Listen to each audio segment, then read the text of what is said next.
Muy bien. Conversión y llamado es el título de nuestro estudio. He estado en estos días, pues, un poco abrumado por las noticias, ¿verdad? Como les comentaba antes, pues esta noticia de Israel y pues todos los muertos y todas las personas que han fallecido por diferentes enfermedades, por terrorismo, por fanatismo. Y pues tú puedes escuchar cualquier noticiario a la hora que tú escojas y en ellos pues te van a platicar y te van a dar toda la reseña de todas las muertes del día, nacionales e internacionales, y te podrás dar cuenta que son muchas personas. Y no sé si tú te has preguntado por qué seguimos vivos, ¿no? ¿Por qué no fuimos parte de aquellos que murieron en esta pandemia? ¿O de los que murieron a manos de secuestradores? ¿De los que murieron cuando fueron asaltados mientras comían en un restaurante? ¿De aquellos que mataron por error? ¿O de los que murieron por un infarto o por un accidente? Tú y yo sabemos que para morir es suficiente una cáscara de plátano, ¿verdad? Un bocado mal masticado, o que nuestro corazón simplemente decida ponerse en huelga. Si cada uno de nosotros estamos vivos, no es porque seamos mejores, no es porque nos hayamos portado mejor que los otros que perdieron su vida, ¿verdad? Si tú y yo estamos vivos hoy, es únicamente porque Dios así lo ha querido. Es por su gracia, es por su misericordia, y no hay otra explicación. Dios, en su soberanía, todavía no ha determinado que muramos. Esto es un hecho. Junto con esta pregunta a mí me ha surgido otra. Y no sé si tú también te has puesto a pensar que si todavía no hemos partido, es porque seguramente hay algo que Dios está esperando que tú hagas. Y que por esa razón estás vivo todavía. Es importante, y yo creo que algunos hemos llegado a esta conclusión, ¿verdad? Que la vida y la muerte son un gran misterio. Pero son tan importantes que solo pueden estar en manos de alguien que tenga el poder y la sabiduría suficiente para determinar el cuándo, el cómo y el por qué. Solo Dios tiene la llave de la vida y de la muerte. Nadie más. Imagínate si el destino de una persona fuera una decisión humana, esto sería un verdadero desastre. Porque en esa decisión intervendrían los rencores, las envidias y la corrupción humana. Por eso estamos en manos de un Dios amoroso que realmente valora la vida humana, la respeta, la cuida y en su sabiduría decide cuándo debe comenzar y cuándo debe terminar. Nadie, sino solo Dios, sabe hasta cuándo se nos seguirá prestando esta vida que hoy estamos viviendo. Hay un dicho popular que dice que nadie tiene la vida comprada. Y esto es realmente muy, muy cierto. porque nadie tiene una garantía de vida. Nadie, absolutamente nadie, te va a poder decir hasta cuándo vas a seguir viviendo. Lo que sí puedes determinar tú es tu propósito para vivir. El destino final de todos los hombres es la muerte, pero su propósito de vida es muy, muy distinto. Es verdad, nosotros como creyentes, pues vivimos vidas muy comunes, ¿verdad? No hay nada especial en nosotros, que estudiamos, trabajamos, formamos una familia, tenemos hijos, etc. Pero lo único que nos puede hacer diferentes, si queremos, es el hecho de vivir para Dios y de vivir para los intereses de Dios. Esto realmente sí puede hacer una diferencia entre nosotros y las demás personas que viven en este mundo.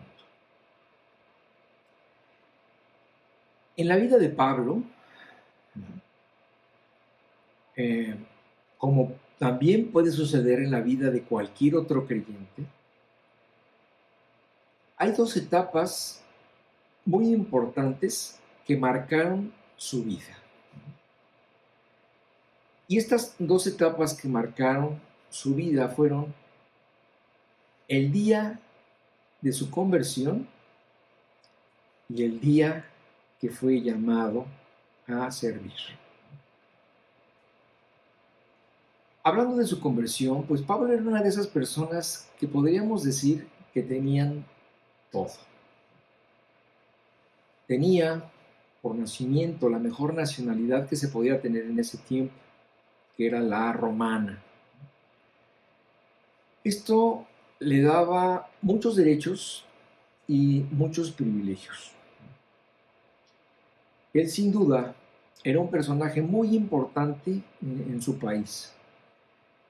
Era un hombre culto, si tú lees cómo se describe él mismo, ¿verdad? Él dice hebreo de hebreos. Él mismo hace una descripción de quién era él mismo, ¿verdad? Él tuvo una educación privilegiada a los pies del maestro Gamaliel. En fin, él fue un hombre además muy celoso de sus tradiciones judías. Se había puesto a la orden de su gobierno como un perseguidor de todo aquello que representara un peligro político, cultural y religioso. Por esta razón él perseguía a los cristianos, porque estos se habían vuelto una amenaza para los judíos. Así que él, como persona, tenía todo el apoyo económico y político de su gobierno para hacer lo que hacía. Era pues un acusador y un perseguidor de cristianos. Este era su camino. Esta era su carrera. Sin embargo, la Biblia nos cuenta de un cambio muy importante que hubo en su vida. En una de sus tantas persecuciones, se encontró con el Cristo de los cristianos. Cuenta la Biblia que cerca de Damasco vio la luz de Cristo y oyó la voz de Cristo. El libro de los Hechos nos narra que cuando esto sucedió, Pablo cayó del caballo, ¿verdad? Se quedó ciego y escuchó las siguientes palabras: Saulo, Saulo, ¿por qué me persigues? Y él dijo: ¿quién eres, Señor? Y le dijo: yo soy Jesús, a quien tú persigues. A partir de ese encuentro, Saulo se convirtió a Cristo. Cambió de camino, cambió de nombre, Dejó de usar su nombre en hebreo, que es Saulo, para usar su nombre en griego, que es Pablo, y hubo un radical cambio en su vida. Fue llevado del camino en el que andaba al camino del cristianismo.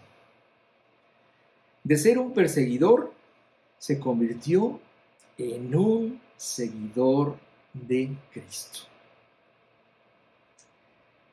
Ahora bien, ahora los que nos decimos cristianos, pues podemos compartir la misma experiencia. Quizá nuestra conversión no fue tan espectacular como la de Pablo, ¿verdad? Pero nuestro encuentro fue con el mismo Dios con el que Saulo se encontró. Y para los que realmente han entendido lo que es seguir a Cristo, la conversión ha sido la vuelta de página a su vida pasada. Ha sido el comienzo de una vida nueva y ha sido el principio de su servicio a Dios. ¿Por qué? Porque la conversión es el primer paso. Todo comienza allí. Porque nadie puede servir a un Dios que no conoce. Por lo tanto, el primer paso para poder servir a Dios es conocer a Dios. Lo siguiente que sucedió en Pablo fue el llamado.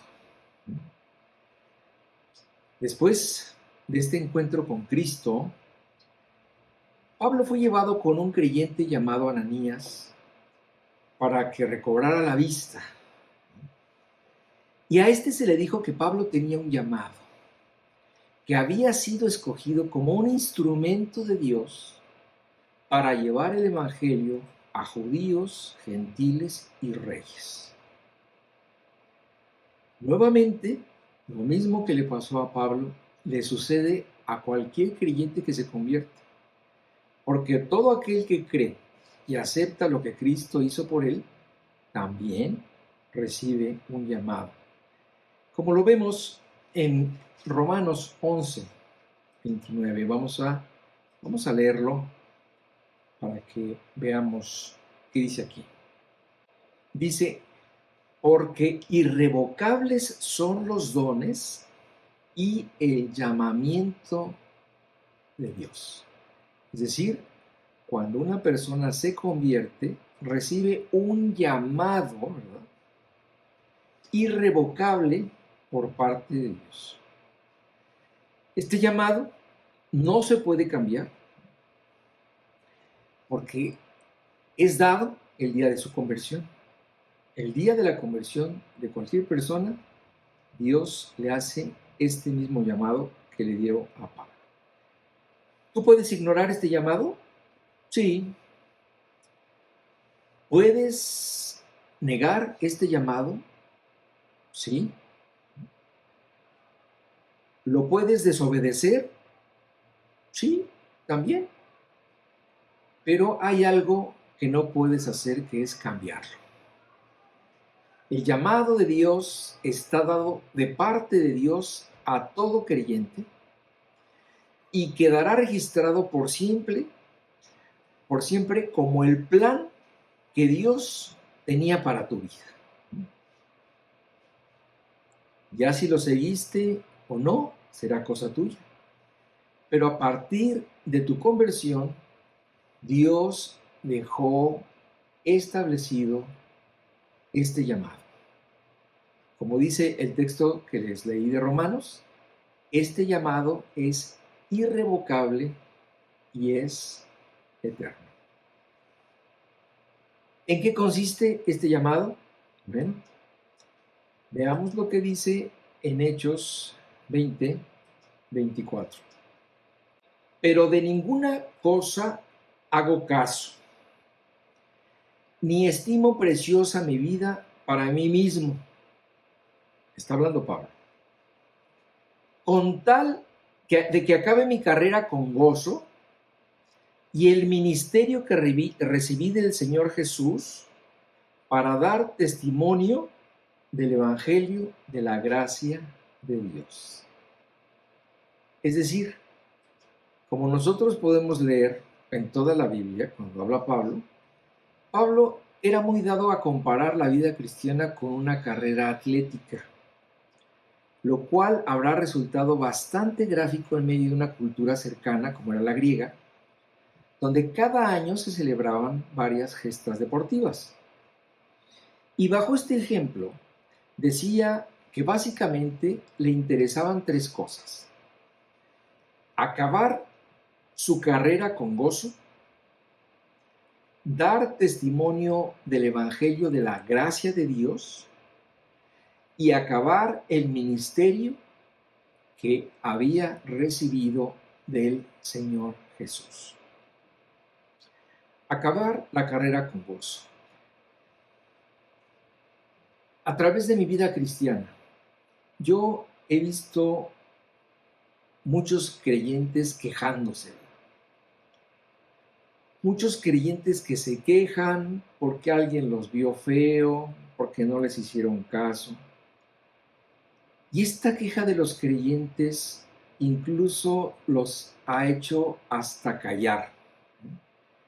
Como les ha ido mal en la cuestión de dar testimonio de su fe, esto los ha orillado a callarse y ya no hablar más para no tener conflictos con nadie. Sin embargo, Pablo se tomó muy en serio su llamado, y a pesar de que no solamente se burlaron de él, no solamente fue despreciado, sino que además él fue llevado a prisión, ¿verdad? Él fue apedreado, él fue azotado por las autoridades, él padeció persecución, sufrió hasta naufragios, tuvo hambre y puso su vida en peligro. Dice la Biblia que él nunca perdió el gozo de servir a Dios. Y veamos cómo lo dice él en Filipenses 4, del 10 al 13. Dice: en gran manera me gocé en el Señor de que ya al fin habéis revivido vuestro cuidado de mí, de lo cual también estabais solícitos, pero os faltaba la oportunidad. No lo digo porque tenga escasez, pues he aprendido a contentarme cualquiera que sea mi situación. Sé vivir humildemente y sé tener abundancia. En todo y por todo estoy enseñado, así para estar saciado como para tener hambre, así para tener abundancia como para padecer necesidad. Todo lo puedo en Cristo que me fortalece. Aquí Pablo dice: me gozo porque ya se están haciendo cargo de mí, pero ¿quieren que les diga algo?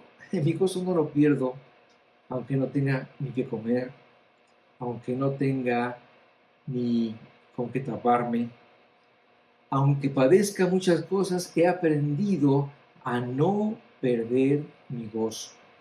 Y esto es muy importante porque Dios no quiere que nos amarguemos por el hecho de vivir para Cristo, sino más bien que aprendamos a encontrar nuestro gozo al servirle a Dios. Esto es básico. Si tú permites que en tu caminar se asome alguna raíz de amargura, esto dejará de hacer atractiva la carrera. Fíjense cómo lo dice también el autor del libro de Hebreos, en Hebreos 12:15, donde dice así: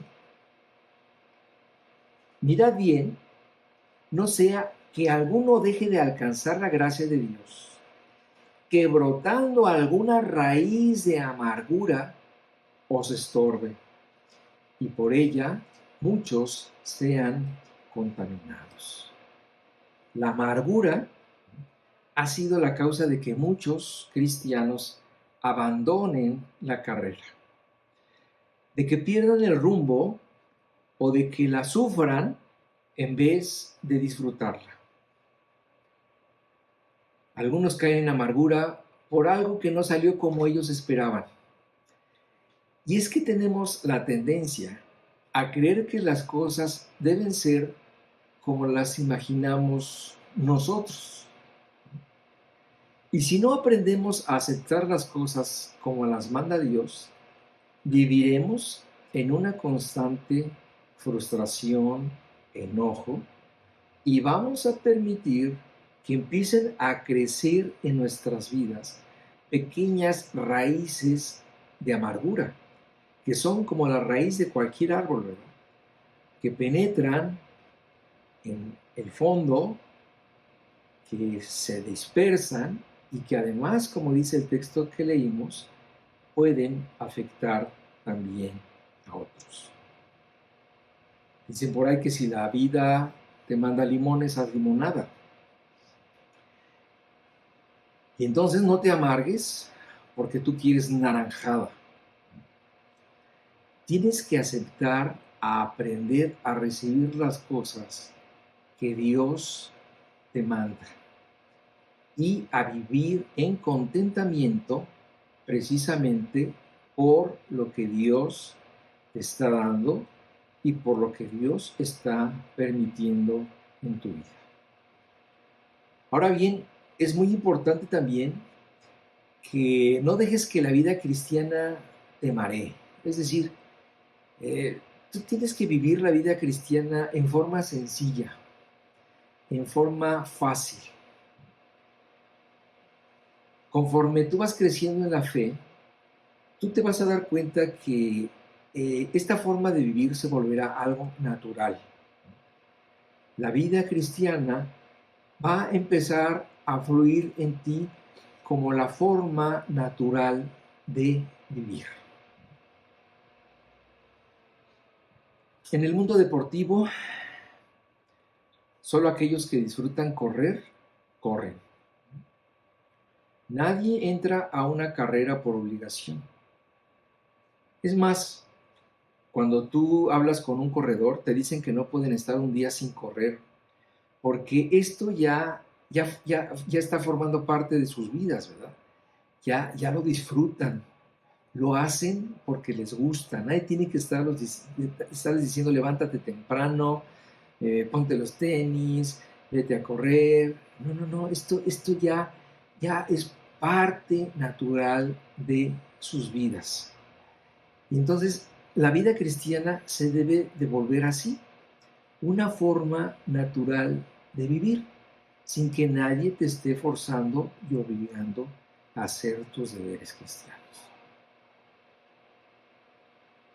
Es verdad, esto no quiere decir que la carrera no esté exenta de problemas, de pruebas y de ataques, de subidas y bajadas.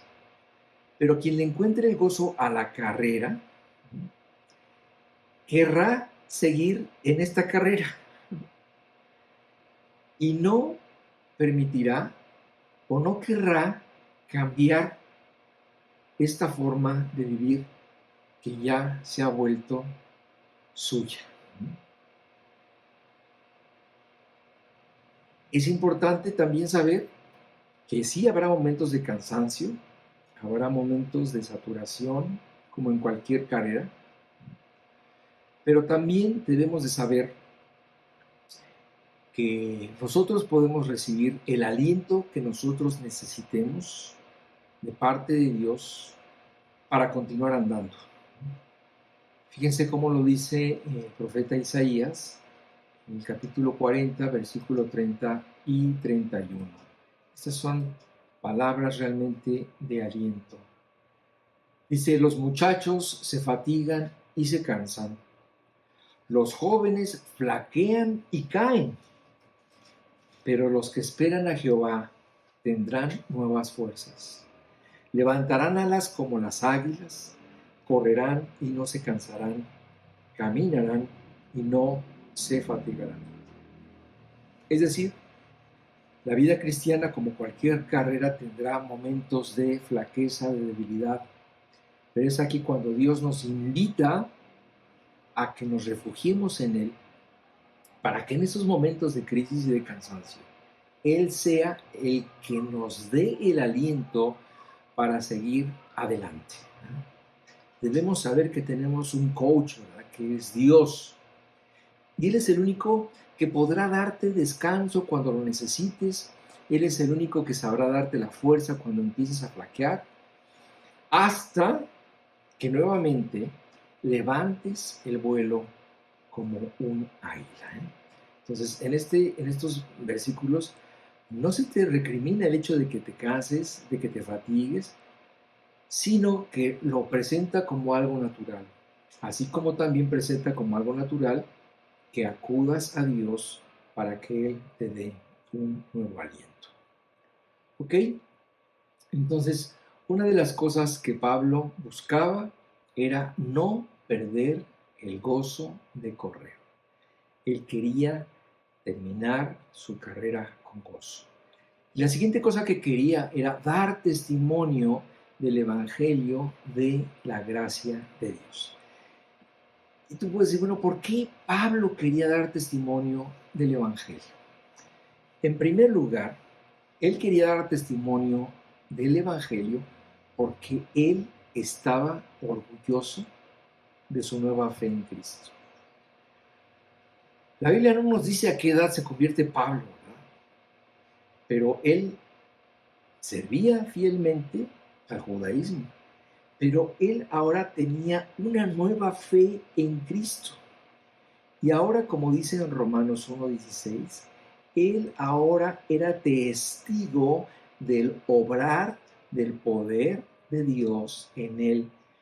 Y por eso él podía decir esto: porque no me avergüenzo del Evangelio. Fíjense, antes de esto, él no solamente se avergonzaba de los cristianos, sino que además los perseguía y consentía en su muerte. Pero ahora, convertido a Cristo, él decía: ahora no me avergüenzo del Evangelio. ¿Por qué?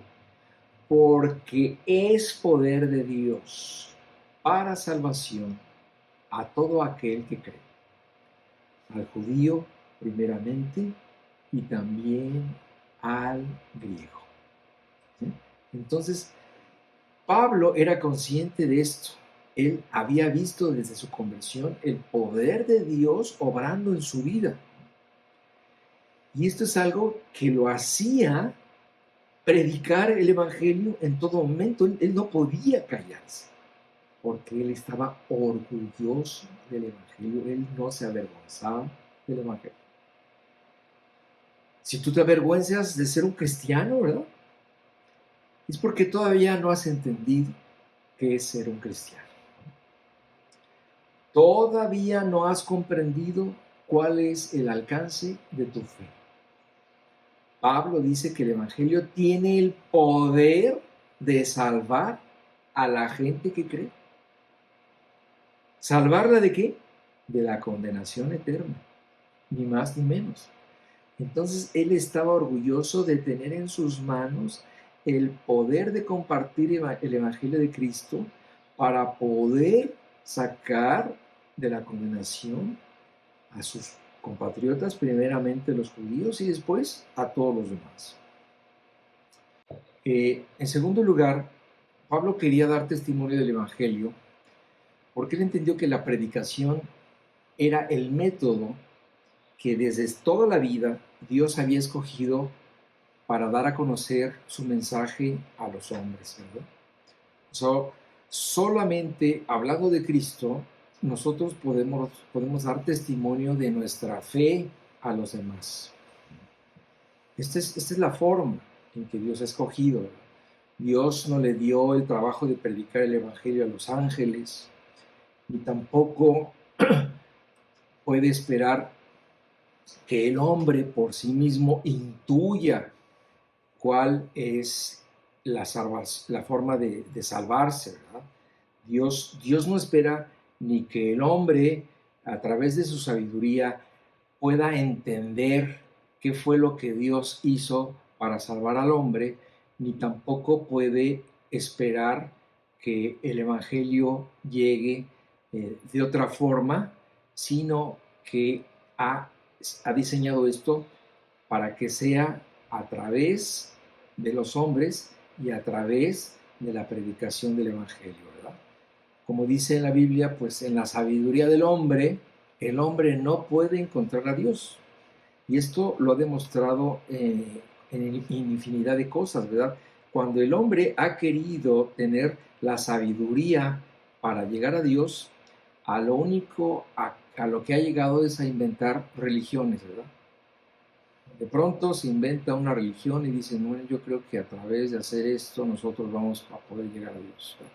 Y entonces sale otro hombre y piensa lo mismo, y otro, y otro, y otro, y otro, y otro. Y así ha sido en la historia de la humanidad, donde a través de la sabiduría humana los hombres han tratado de inventar algo para llegar a Dios. Y esto ha suscitado las miles de religiones con las que tenemos en la actualidad. Otra cosa es que en lugar de que el hombre se vuelva más sabio cada vez en el entendimiento de Dios, el hombre con el tiempo se vuelve necio. Él no tiene la sabiduría para encontrar a Dios. Eso sí, se cree sabio en su propia opinión, ¿verdad? Y por eso quiere presentar su idea sobre las de los demás. Por eso él quiere imponer su religión sobre las demás, porque él se cree sabio en su propia opinión, pero en realidad, la verdad es que el hombre necesita ser conducido, el hombre necesita ser informado, el hombre necesita ser guiado al conocimiento de Dios. Y esto solamente se consigue a través de la palabra escrita por Dios mismo. De tal forma que Dios escogió la predicación, la recomendación de boca en boca, el testimonio de unos contándoles a otros la forma conocieron a Dios y compartiendo a Dios. Este método, además de que ha sido el que Dios escogió, ha demostrado ser el más efectivo a través de los siglos.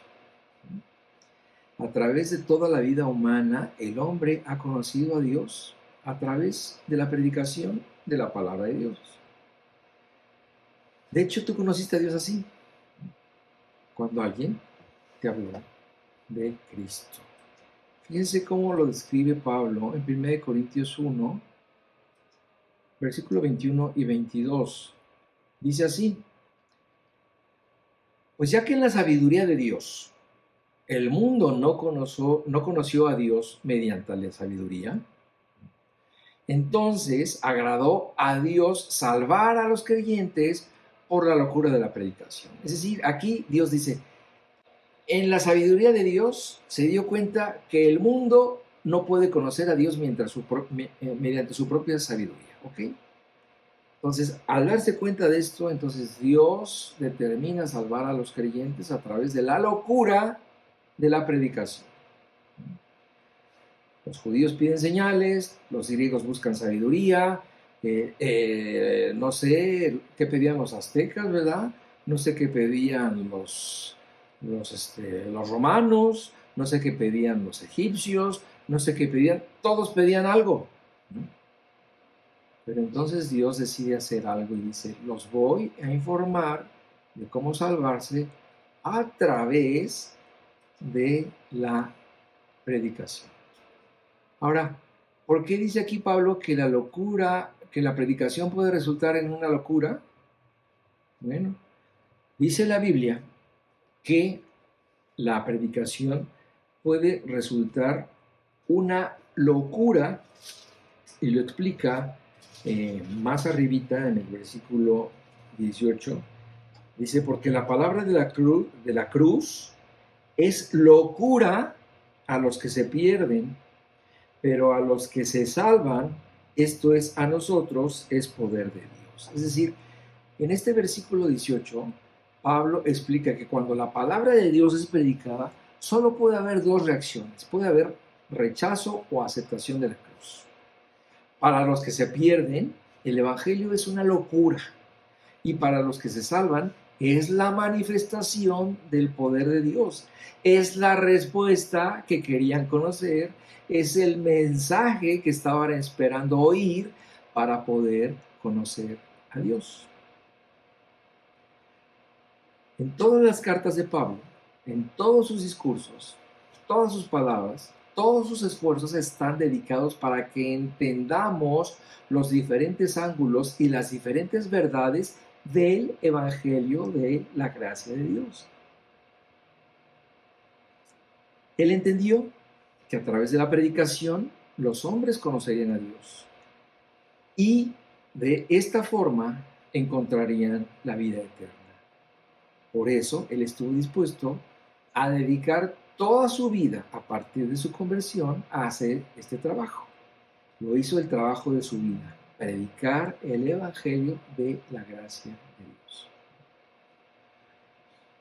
Y hemos de entender que en la actualidad, mientras en otras partes del mundo, pues hay persecución para los que predican el Evangelio, debe haber sigilo y estrategias para reunirse, para hablar de Cristo, para aprender de Cristo, para leer la Biblia, para orar, para cantar. En nuestro contexto occidental de vida, pues el precio es muy bajo, ¿verdad? A veces es hasta ridículo. Nosotros no necesitamos escondernos de nadie para predicar el Evangelio. Si quieres, tú puedes poner una bocina en tu casa y ponerte a cantar tan fuerte como quieras, ¿verdad? Y no va a pasar de una queja de un vecino. Pero el precio que nosotros estamos pagando en la actualidad para predicar el Evangelio es realmente bajo y ridículo. Y a veces ni siquiera estamos dispuestos a pagarlo. A veces preferimos callar, a veces preferimos no decir nada, vivir como creyentes de la secreta, ¿verdad? Y pues la verdad, a nosotros nos ha tocado muy fácil vivir y predicar el Evangelio, como les decía, en comparación a aquellos que actualmente están viviendo en un país donde hay persecución, o en comparación a la vida de los cristianos del primer siglo que tuvieron que morir como mártires por causa de su fe. A nosotros nos tocó vivir una situación muy cómoda, pero por lo mismo, esto nos hace más responsables. Dice la Biblia en Lucas 12:48, porque a todo aquel a quien se haya dado mucho, mucho se le demandará. Y al que mucho se le haya confiado, más se le pedirá. Así que aunque vivimos en una forma cómoda o en un cristianismo fácil, esto implica que Dios nos va a demandar mucho porque mucho se nos ha dado y mucho se nos ha confiado. El tercer propósito de llamado de Dios para Pablo fue acabar el ministerio que había recibido del Señor Jesús. Es decir, el primero que vimos fue acabar su carrera con gozo, el segundo fue dar testimonio del Evangelio de la gracia de Dios, y el tercero era acabar el ministerio que recibió del Señor Jesús. Muy bien. ¿En qué consiste concretamente este ministerio? Este trabajo que igual que Pablo, cada uno de nosotros recibimos del Señor Jesús, pues muy fácil, es en vivir para Cristo. Este es el ministerio que has recibido del Señor Jesús a partir de tu conversión. Este es el llamado, vivir para Cristo. Ya no vivir para el mundo, ya no vivir para ti. Es vivir para Cristo. Esto es realmente lo que significa llevar tu cruz, ¿verdad? Porque tu cruz no es tu marido, ni tu cruz es tu hijo desobediente. Llevar la cruz es someterte al camino y a la voluntad por donde Dios te querrá llevar. Eso es lo que significa realmente tomar tu cruz. Dejarte llevar por donde Dios te quiere llevar y someterte al camino por el cual Dios quiere que andes. Esto es mantener tu fe hasta el final. La carrera de la que estamos hablando no es una carrera de 100 metros, ¿no? Es una carrera que va a durar toda la vida. Hay personas que comienzan su vida cristiana con mucho entusiasmo y con mucho vigor, pero después de un tiempo la abandonan. No. La carrera cristiana se parece más a una carrera de maratón donde no necesariamente cuenta la velocidad inicial ni los arranques explosivos de vez en cuando, ¿verdad? Sino la permanencia, la constancia, el trote que dura y no el paso que cansa. Una carrera en la que todo aquel que piense terminar debe ser disciplinado, debe seguir un plan de vida. Es una carrera donde se saben tomar decisiones importantes, donde se debe ser fuerte, ser valiente y sobre todo no perder de vista que la meta final no está aquí en la tierra, sino en el cielo. Hemos de ver y hemos de aprender las experiencias de Pablo, que al final de su vida física en esta tierra, se dirige a su discípulo Timoteo y le dice las siguientes palabras como un consejo final en 2 de Timoteo 2, 4, del 6 al 7. Le dice así: porque yo ya estoy para ser sacrificado, y el tiempo de mi partida está cercano. He peleado la buena batalla, he acabado la carrera, he guardado la fe. Qué hermosas palabras que salen del corazón de alguien que tuvo un encuentro con Cristo, que transformó su vida por completo y que ahora le dice a su hijo en la fe: Timoteo, yo ya acabé, yo ya estoy de salida, estoy satisfecho con mi vida, he terminado la carrera.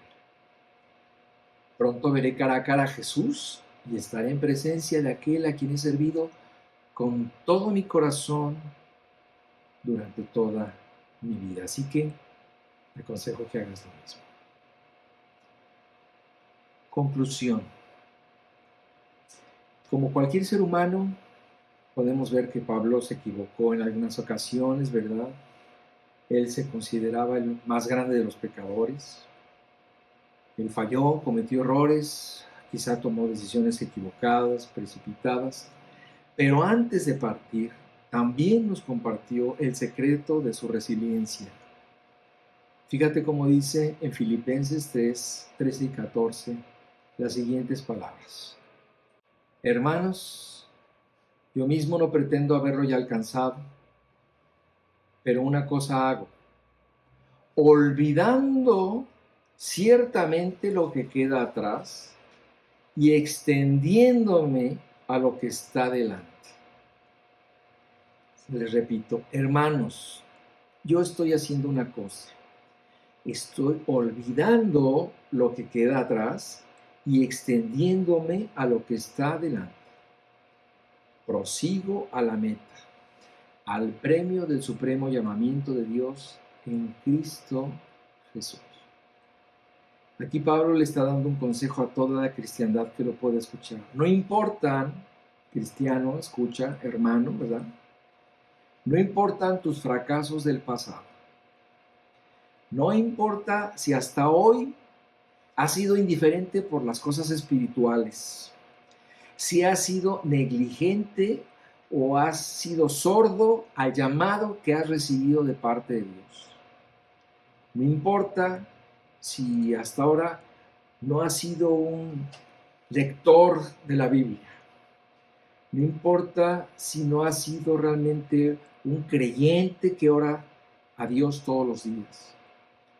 No importa si hasta ahora has callado y no has dado testimonio de tu fe. No importa si has sido apático, si has sido un incrédulo, un inconstante, un pecador. Pablo dice, una cosa hago. Hoy, una cosa hago. Olvido lo que quedó atrás. No permito que mi fracaso de ayer me esté afectando al día de hoy. El tiempo que pasó ya se perdió. No lo volverás a recuperar jamás. Ya se gastó en otra cosa. Ya no vale la pena lamentarse por él. Entonces dice, una cosa, olvido lo que quedó atrás, pero continúa diciendo, y ahora mejor me extiendo, es decir, fijo la mirada en lo que tengo por delante. Me preocupo por lo que voy a hacer en los siguientes días, en los siguientes meses, en los siguientes años de mi vida. Si el propósito de mi vida hasta ahora no ha sido el correcto, a partir de hoy me propongo que lo sea. Me propongo vivir para Cristo y para vivir para los intereses de Dios. Me propongo hacerlo a partir de hoy, para que al final de este año no termine con una cruda moral y con el remordimiento de decir, híjole, un año más perdido. Para que no te quejes de ti mismo y digas, ah, caray, ¿cómo pasa el tiempo? Ya vamos en mayo y no he cumplido con mis propósitos de enero. Pablo dice, deshazte de todo lo que te estorba. Quita de tu vida todas las cosas que te puedan impedir seguir a Cristo. Haz a un lado los falsos conceptos que tienes, hasta quizás del dinero, ¿verdad? Quita de ti el pensamiento de que eres más fuerte o mejor que los demás, que no necesitas de nadie, que los demás no son, que los demás son los que necesitan de ti. A veces estamos muy dispersos. La vida nos marea con mil cosas y nos hace poner los ojos en las cosas que perecen. Una cosa te hace falta. Decídete a integrar en tu vida objetivos espirituales. ¿Sí? Yo sé que tienes muchos objetivos y propósitos en esta vida. Sé que tienes sueños, sé que tienes metas, sé que tienes objetivos y quieres alcanzar muchas cosas, pero entiende que dentro de todos esos propósitos debes tener también en tu vida objetivos espirituales. Si tú no tienes tus objetivos espirituales, a lo mejor no vas a alcanzar los demás objetivos que tú quieres alcanzar. Fíjate cómo dice el autor de Hebreos en el capítulo 12, versículo 1 y 2. Por tanto, nosotros también, teniendo en derredor nuestro tan grande nube de testigos, dice, despojémonos de todo peso y del pecado que nos asedia, y corramos con paciencia la carrera que tenemos por delante. Puestos los ojos en Jesús, el autor y consumador de la fe, el cual por el gozo puesto delante de él sufrió la cruz, menospreciando el oprobio, y se sentó a la diestra del trono de Dios. Corramos con paciencia la carrera por delante. Fíjense. ¿Cómo? Poniendo los ojos en Jesús, el autor y consumador de la fe.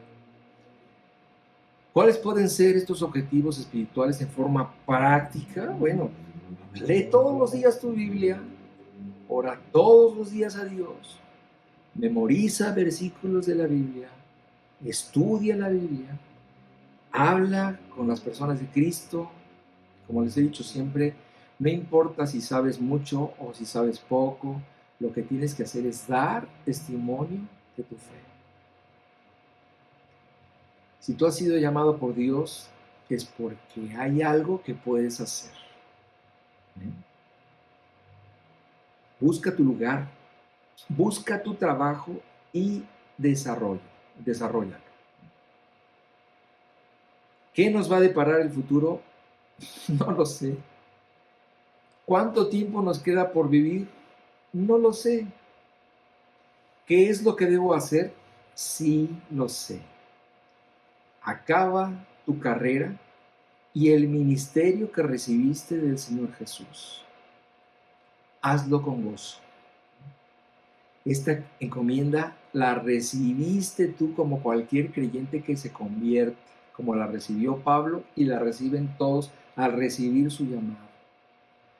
No importa el precio que tengas que pagar, con tu mente y tu corazón, decide un compromiso total con Dios a partir de hoy.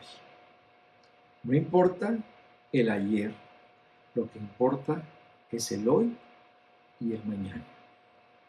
Y esto es lo que va a definir realmente el valor de tu vida. No lo que consigas, sino tu propósito para vivir esta vida. Que Dios te bendiga.